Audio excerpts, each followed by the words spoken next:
கள்ளக்குறிச்சி மாவட்ட விஷசாராய மரணங்களை கண்டித்து திருப்பத்தூரில் அனுமதியின்றி நடத்தப்பட்ட பாஜகவினரின் ஆர்ப்பாட்டம். 100க்கும் மேற்பட்டோர் கைது. கள்ளக்குறிச்சியில் விஷசாராயம் குடித்த 50க்கும் மேற்பட்டோர் உயிரிழந்தனர். இந்த விவகாரத்தில் மெத்தனமாக செயல்பட்ட தமிழக அரசை கண்டித்து தமிழகம் முழுவதும் பாஜகவினர் சார்பில் கண்டன ஆர்ப்பாட்டம் நடைபெற்றது. திருப்பத்தூர் மாவட்ட பாஜக தலைவர் வாசுதேவன் தலைமையில் திருப்பத்தூர் ஃபாதர் ஸ்டேட் பேங்க் முன்பு சுமார் 100க்கும் மேற்பட்டோர் தமிழக அரசை கண்டித்து கண்டன கோஷங்கள் எழுப்பி கண்டன ஆர்ப்பாட்டத்தில் ஈடுபட்டனர்.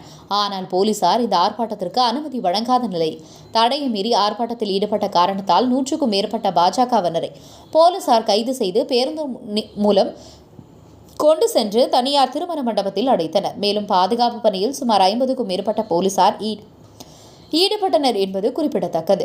இதில் மாநில செயற்குழு உறுப்பினர் வெங்கடேசன், மாவட்ட பொதுச் செயலாளர் தண்டாயுதபாணி, மாவட்ட பொதுச் செயலாளர் கவியரசு, ஜோலார்பேட்டை பாஜக ஒன்றிய துணைத் தலைவர் அருள் உள்ளிட்ட முக்கிய பாஜக நிர்வாகிகள் கலந்து கொண்டனர்.